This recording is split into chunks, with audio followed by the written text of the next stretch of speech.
Chapter 30. A Packet of Sugar. Thought you could get away with stealing the crown jewels, did you? Whined Mr. Parker. I know all about your wicked plan. Well, it's over. Officers, take them away and lock them up and throw away the key. The policeman pulled the captives in the direction of two waiting police cars. Hang on a second, shouted Ben. If we stole the crown jewels, where are they? Yes, of course. The evidence.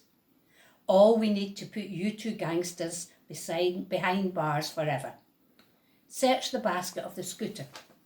At once, said Mr. Parker. One of the policemen went through the basket. He found a large package wrapped in soggy cling film.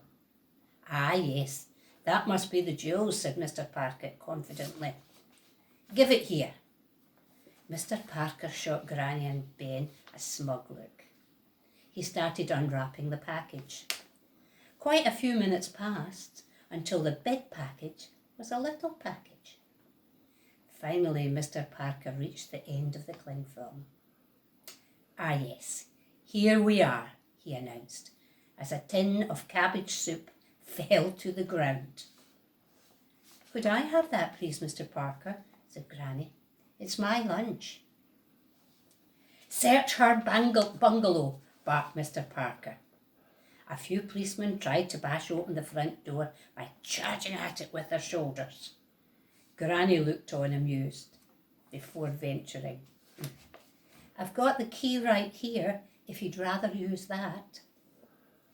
One of the policemen approached her and rather sheepishly took the key. Thank you, madam, he said politely. Granny and Ben shared a smile. He then opened the door and what seemed like hundreds of policemen charged inside. They frantically searched the bungalow, but after a short while, they re-emerged empty-handed. There's no crown jewels in there, I'm afraid, sir, said one of the policemen.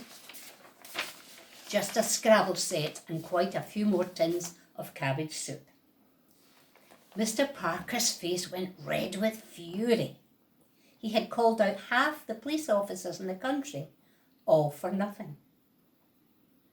Now, Mr. Parker, said one of the policemen to him, you are very lucky we aren't arresting you for wasting police time. Wait, said Mr. Parker. Just because the jewels aren't on them or in the house doesn't mean they don't have them. I know what I heard. Search the garden. Yes, dig it up. The policeman put up a calming hand. Mr. Parker, we just can't. Suddenly a light of triumph lit up in Mr. Parker's eyes. Hang on, you haven't asked them where they were this evening. I know they went to steal the crown jewels, and I bet they don't have an alibi for tonight. The policeman turned to Ben and Granny, frowning. Actually, that's not a bad point, he said. Would you mind telling me where you were tonight? Mr. Parker was positively beaming now. Just then, another policeman waddled over to them. There was something familiar about him, but when Ben saw his moustache, he knew why. Boss, we've just had a call through for you on... Mr. PC Fudge began, holding up a walkie-talkie. He stopped suddenly, staring at Ben and Granny. Well, he said, if it isn't the cling film people. PC Pear, said Ben. Fudge, corrected Fudge. Sorry, yes, Fudge. Nice to see you again. The superior officer looked confused. Sorry? The lad and his granny. They're the Cling Film Appreciation Society. They went to their annual meeting in London tonight. I dropped them off, in fact. So they weren't stealing the crown jewels? Asked his boss. No, laughed BC Fudge. They were merging with the Bubble Wrap Society. Stealing the crown jewels, indeed. He smiled at Ben and Granny. What an idea. Mr. Parker had gone red in the face. But they did it. They're villains, I'm telling you. While he was spluttering, the superior officer took the walkie-talkie from PC Fudge. Yep. Uh-huh. Right. Thank you, he said, and he turned to Ben and Granny. That was Special Branch. I asked him to check if the crown jewels were still there. Turns out they are. I'm sorry, ma'am and boy. We'll have these handcuffs off you in a jiffy. Mr. Parker slumped, looking utterly dejected. No, it can't be. If I hear one more peep out of you, Mr. Parker, said the policeman, I will throw you in the cells for tonight. He turned smartly on his heel and walked over to one of the patrol cars, followed by PC Fudge, who waved at Ben and Granny as he left. Ben and Granny approached Mr. Parker, their hands still cuffed together. What you heard were just stories, said Ben. Just my granny telling me stories. Mr. Parker, I think you may have let your imagination run away with you. But, blustered Mr. Parker.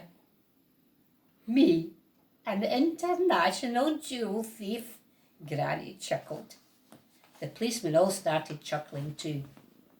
You'd have to be a bit daft to believe a thing like that, she said. Sorry, Ben, she whispered to her grandson. That's okay, Ben whispered back. The policemen unlocked the handcuffs and hastily retreated into their cars and vans and sped off out of Grey Close. Sorry to disturb you, madam, said one of the departing officers. Have a good day. The helicopters disappeared up into the dawn sky. As the blades got faster, Mr. Parker's precious pork pie hat flew off his head and into a puddle. Granny approached Mr. Parker, who was standing hatless in her drive. If you ever need to borrow a packet of sugar, she said kindly. Yes, said Mr. Parker. Don't knock on my door, or I will shove that bag of sugar up your backside, said Granny with a sweet smile.